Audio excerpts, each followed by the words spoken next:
Okay, this is gonna be kind of different for me. And so I'm gonna timestamp this part of the video down below. So if you don't care about music and or Falling in Reverse and or music reactions, then go ahead and skip to the timestamp. But if you like Falling in Reverse, or you were like an angsty kid and you are familiar with the song Last Resort by Papa Roach, Falling in Reverse has done a cover of it, and it made me cry and it gave me chills, and I want to listen to it with you guys. So if you have the opportunity, the option, I want you to go to YouTube and type in Falling in Reverse Last Resort, click the music video. We're gonna watch this together, and the reason I'm saying I want you to do it on a separate tab is because I probably will have to like mute or do something to the song so that I don't get copyrighted. It's so fucking good, and we're gonna go ahead and start. So when the piano comes in, this is my last resort. and then the violin. Cut my life into pieces. Appraise my last resort, suffocation, no breathing. 'Cause I'm losing my sight, losing my mind. For somebody would tell me I'm fine. Losing my sight, losing my mind. Wish somebody would tell me I'm fine.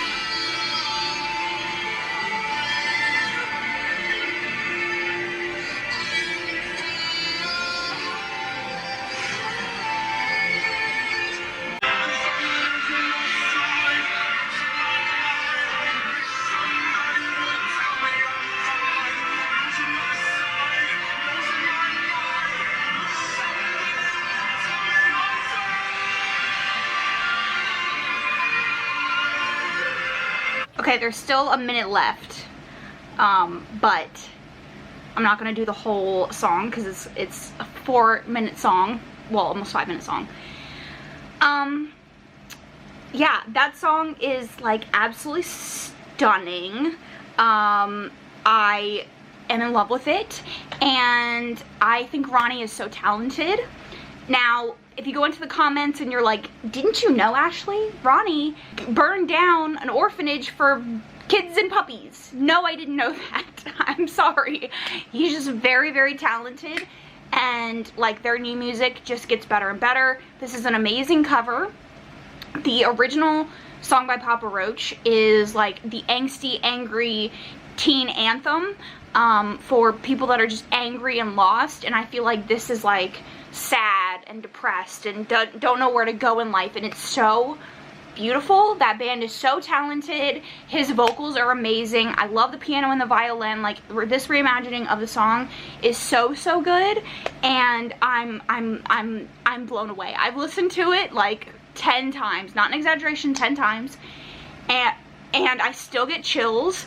I still have the same like reaction to it. It's just a beautiful song, and yeah, I wanted to share that. Okay, now that I'm sweating my ass off, let's talk about how the week's going, what we're gonna be doing, what I'm reading, all of that. Hopefully the noise of my box fan in the background is not too annoying. It is very hot in the south, and yeah, that's just gonna be the noise of the summer this year. So I am currently reading The Stardust Thief, and I am 260 pages in. I started this over the weekend. You probably saw that in my last video, and I am loving this so much. So this is like a Middle Eastern inspired story about a girl who has a jinn bodyguard, and it's called the Midnight Merchant, and she can get relics, which are like items imbued with jinn magic, and she sells them, and then the sultan of their kingdom forces her to team up with his son to go find an ancient relic that's supposed to like help him defeat all Jinn. Male main character is the brother to the son that was supposed to go, but he like changed his appearance to become his brother, and I believe they have a love connection, or he has a love connection with the other point of view. I know there's a romance in here, I'm not sure where, because we get another point of view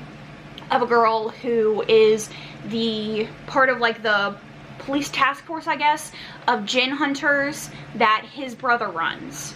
The brother that she was supposed to go on the mission with. I decided to pick this up because I thought it would be a lot of fun, and it really is. It's very fast paced, very fun. All of the characters are pretty compelling, and the world feels very lush and very well thought out. And then, like I said, I'm also 56, well, I think I'm 60-ish, 65% of the way through Jade City. There's been some things, some tension, some sad points, so I've kind of taken a step back. Very excited to get back to it whenever I feel emotionally ready. I ended up starting it up again like yesterday morning, and I was super into it. So I am 392 pages in and 612. So as soon as I finish the Stardust Thief, I'm gonna start pick up that. And then I'm also still listening to the audiobook of The Daughter of the Moon Goddess. Like I mentioned in my last video, it's an okay listen. The world is very lush, but the characters and the plot's not really compelling.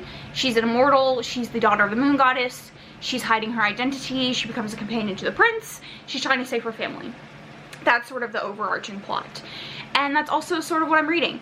I am debating starting my reread of Crescent City. I said I was going to do that in my last vlog, and I didn't, but I'm sort of feeling like Sarah J. Maas reading thing coming on. So let's talk about what's going on with my life right now.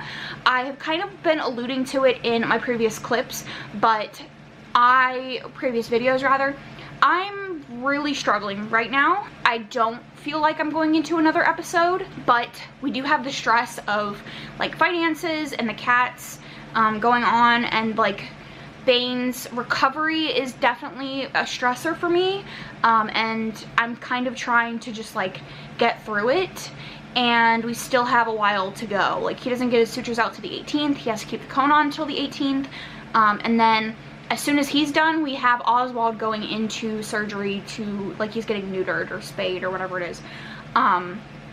So then he'll be in recovery, and it's quite stressful, and I'm struggling a little bit with the stress. I definitely am very much one of those people that I do very well under pressure in the moment, and then once everything sort of settles, my brain then is like, okay, well, now you need to emotionally deal with this, and it's gonna take you forever to get over it, and yeah, we're gonna beat you up about it. So that's kind of what I'm dealing with now, is like the stress of having him in the hospital so much, the stress of the hospital bills. All of it is just, it's a lot, and I've been very fortunate to have the resources that I have, but it's still very stressful. So I have been trying to take comfort where I can, do some of my self-soothing techniques, but sometimes I wake up in the morning and I just don't want to get out of bed. I'm really just leaning on my friends and family and just trying to get by at this point. I'm still on my Prozac, obviously, and I don't think this has to do with the PMDD. I do think it is just stress, but I just am ready to get to the other side and be through with this, because it's just tough. It's tough stuff, and it's stuff that everybody deals with, but there isn't really anybody there to help you through. Like, you just have to kind of help yourself, and you just have to get through it, and that's what I'm trying to do. So I will say, like, the creative outlet that has been YouTube and making videos and like talking to you guys and connecting with you guys has definitely helped me a lot. It's given me an outlet to sort of put my energy into, and I get very excited when I am planning videos, making thumbnails, stuff like that. And so I feel like creatively my content and my channel has evolved over the past couple of months, and I'm very happy that that is somewhere that I have to put my energy into, because it's just a lot, and editing and all of that is it's one of my favorite parts of making videos. I know people really don't like it. A lot of people don't like they say it's their least favorite process, but I love it. It's my favorite. I like the filming aspect, but the editing is my favorite. I love putting all of this mismatched stuff together and then having an end product that I really like. And I think the way, like, the visions that I have for my videos and stuff is just ever evolving, and I like seeing that. So I'm getting through it, and I hope that you guys are doing okay. I know that a lot of you guys really enjoy my, like, more slow videos where I'm talking about taking it easy and stuff. So I hope that you guys are finding some sort of comfort in the vlogs like I am, and that you are doing okay. I would love to talk to you guys down below. But yeah, I think I'm going to get back into the Stardust Thief. I don't really have anything planned for right now. I'm kind of just monitoring Bane because when I got home he was acting kind of weird, and I'm just very, like, I'm very just concerned and picky about him right now. So I think I'm probably going to wait until my partner gets home. We're gonna put him up, we're gonna let Oswald out, and then I'm gonna sit in here with Bane and just, like, make sure he's okay.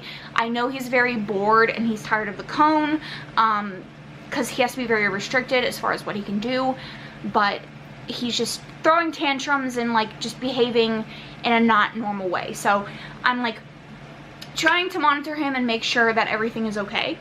So yeah, I'm gonna get back to reading, get back to watching Bane, and we'll talk later. Okay, I didn't think I would be back so soon, but I got a package from Catherine Karras.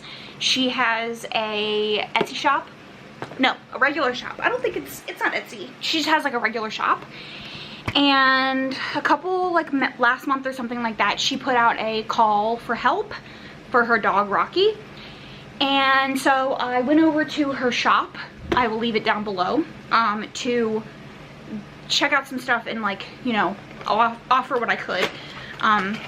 So I got a couple of things that I want to show you.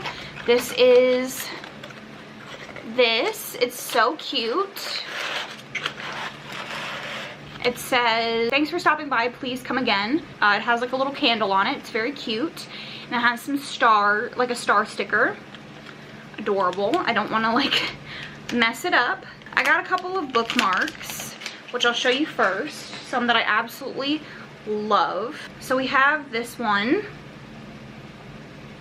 I believe this one is called Touch. I could be incorrect, but I think that's what it's titled.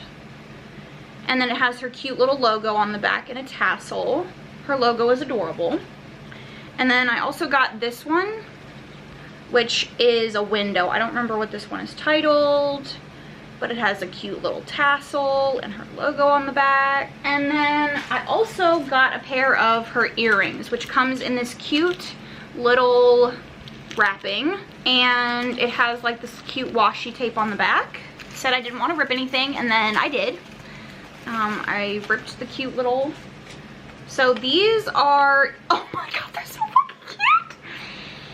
They're so stinking cute. Holy shit. Holy shit. They're so stinking cute. Oh my god. It's like a little moon and a little ghost. Oh my god, they're so stinking cute. And she put a little sterile alcohol prep pack on there.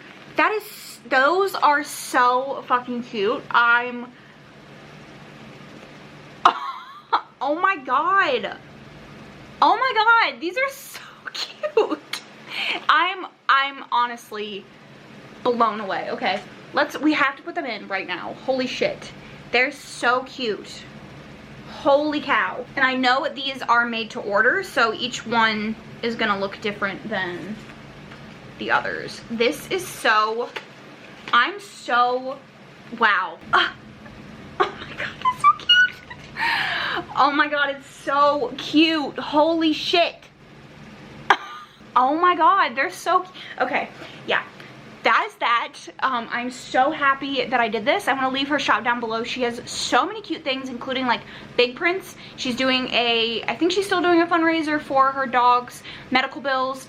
I'll leave it down below. But yeah, so stinking cute. These are all made to order, so each one is gonna be different. I'm freaking obsessed, and wow, make sure you check her shop out. Wow, wow, wow.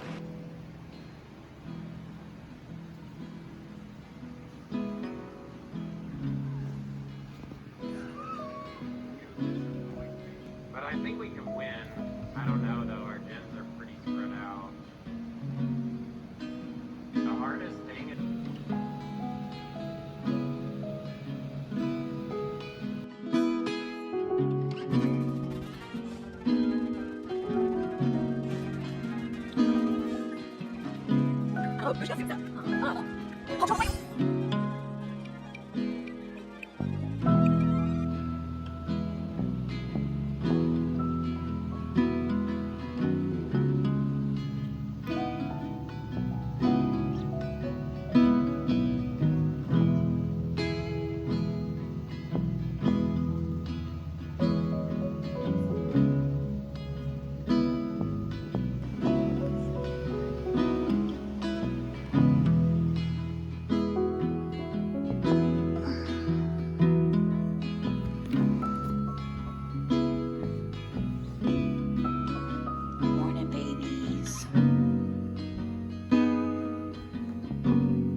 Okay, let's talk while I make my morning coffee, because I finished Stardust Thief last night and I have some thoughts.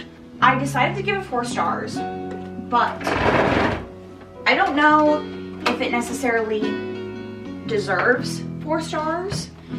I was loving the book until we got to maybe the last like 150 pages. This book relied very, very heavily on the convenience of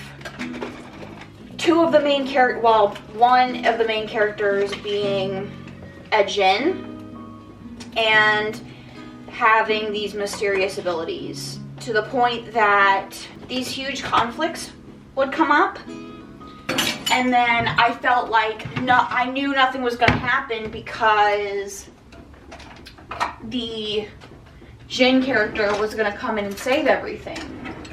And it just kept happening, and like there was no explanation for why it was happening, how it was happening.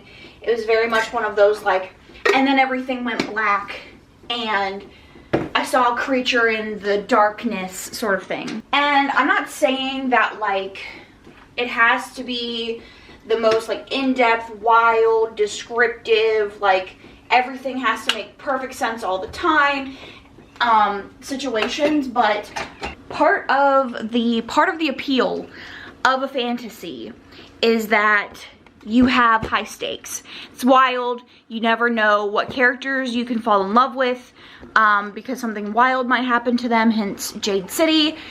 And so you're always on the edge of your seat, and this, I just didn't feel that way. I didn't feel at any point like anything bad was going to happen, and there was a lot of stuff that like the reader and the characters were left in the dark about, like identities and stuff that I guessed. And I don't go into books like guessing things. Like I very much am along for the ride. I'm just there to read. And usually shit happens and I'm like, wait, was that obvious? Like, should I have known that? Should I have gotten that previously? It's not like my perfect book. Like, I definitely enjoyed it, and I do think I'm being generous with a 4-star because I did enjoy it so much. But it's not like a perfect book. And this is kind of why I've been considering stopping rating books, because like you would go on Goodreads and see, or watch this video and see that I gave it 4 stars, and based on like what I usually read and like how I usually talk about books, that might give you a different impression of the book than like is actually true.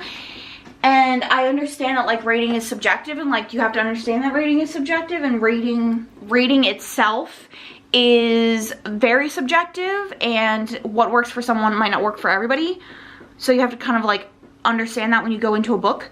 But if I'm someone that you generally like agree with on books, you might I don't know, go in with different expectations. I don't know. So I'm going to continue the series if it continues, if the second book comes out. It's pretty popular, so I imagine it will. I'm probably going to continue at some point, but at the moment, like, it wasn't everything that I wanted it to be, and like, I'm trying to just like be okay with that. Now let's go talk about what I'm gonna read next, because I know I said I was going to read Jade City, and I haven't read any more of it. So let's talk about Jade City a little bit, because I haven't really like discussed it all that much, and it's a very good book and I kind of want to talk about it. So Jade City, I mentioned previously, is about two gangs, the No Peaks and the Mountains, and they have green bones who are people that have magical abilities, and we are following multiple points of view, and I'm gonna get into kind of spoilery territory, so if you have not read this book, which at this point I'm really recommending that you do, I think it's fantastic if you love fantasy, I'm gonna go ahead and recommend that you skip ahead to when the book is no longer on the screen. But I am 65 pages in, and at the 50% mark we lost Lan, who was the leader of the Green Bones. He was called the Pillar, and his siblings sort of like looked up to him. He took over the No Peak gang after his grandfather sort of like went into retirement, and he was very strong, very stoic, very loving, and he was very like intelligent and understood sort of the nuances of like running a gang. Whereas Hilo, I'm gonna call him Hilo, who is his brother, was the, what is it called? Oh, I forgot. He basically led the military, and he's very impulsive, very brash, quick to anger, but he was in charge of like running the fists and the fingers, who are like the army of the gang. They are the ruffians, the people that go in and like kind of beat people up and like, you know, monitor the territory, make sure everything is good. And so Hilo, what was I saying before? Hilo has now taken over Lan's position, and I'm very concerned about where this is going, because we do have Shay, who is the younger sister, who is now the weatherman, who is like, they previously had a weatherman. So like the hierarchy of the gang is the Pilar, which was Lan,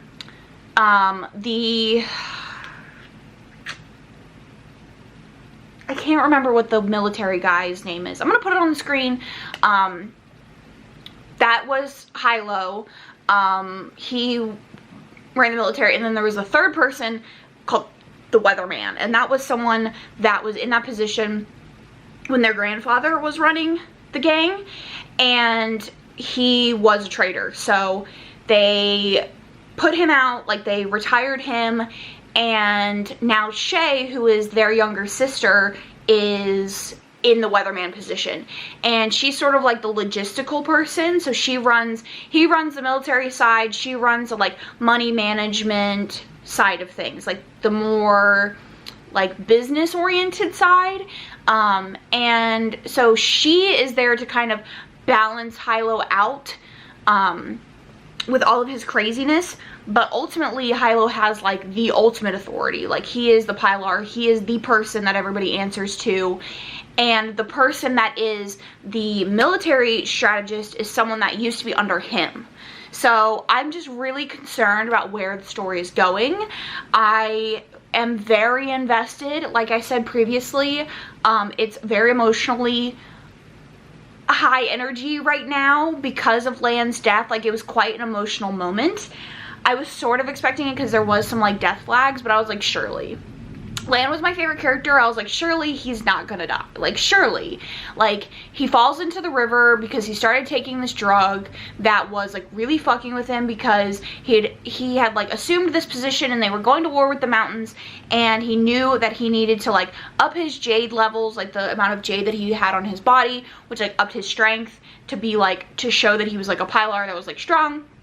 but he knew that like it was fucking with him, like making him kind of lose it a little bit. So he started taking this drug that's supposed to like help Jade, for people that don't inherently have the ability to use Jade, but it also makes people that can use Jade and have Jade on them stronger.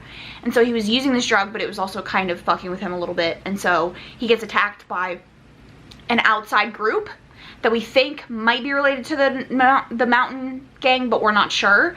And they find him dead in a river. And I was like, surely. Like, we see him from his point of view fall in the water. And I'm like, it's not a big deal. Like, he's totally gonna come back up. He's totally gonna be fine. And like, we're gonna get some badassery. He's gonna become like this, you know, vigilante that wants to like get back at the mountains for all that they've done. And like, no. The next chapter, like 3 sentences into the next chapter, it's them saying he's dead. So I was like, no. I enjoy Hylo's character. I think he's like the spark that's gonna set everything off, but it does concern me that he's the Pilar now. It's definitely very good, and I plan on finishing it before I start anything else. I'm still on 393 of 612, so I am working from home today, so I'm planning on doing a lot of reading. Don't have much going on. As you can see, Bane is out. We have the cat tree down so that he can't jump, but last night was his first night out and he did very well. He's very happy. Yesterday we had him and Oswald sort of playing. Like, Oswald was allowed in here and they played a little bit. It got a little bit rough. I did have to break it up because I was concerned about him ripping his stitches, but they played very well. And yeah, that's great because I feel bad for Oswald. Like, genuinely couldn't really play with Gotham. I know that like probably was making his little kitten heart sad. So I'm happy that I'm now able to have them coexisting and he can spend his time with me again. So I need to film a video and then I'm gonna read. So I'm probably gonna film the video within the next couple of hours, depending on how I'm feeling, and then we're gonna get to reading. Don't have much else going on. I'm probably gonna play some Sims at some point, but other than that, like, I am smooth sailing, free to go, chill day. So, by the way, I'm loving these earrings. I have very sensitive ears. I can tell almost immediately when I put earrings in if like I can't wear them. These I've had no issues with. I have had some irritation with the backs because I'm not used to wearing dangly earrings, so like the little back part like pushes into my skin, but that's like my own personal thing because I just don't wear earrings. I don't wear dangly earrings that have the back like that. So I'm loving them though. They're so cute. I love like going like this, and yes, I love them. So I'm going to drink my coffee, read my book, film my video, go back to reading, chill out.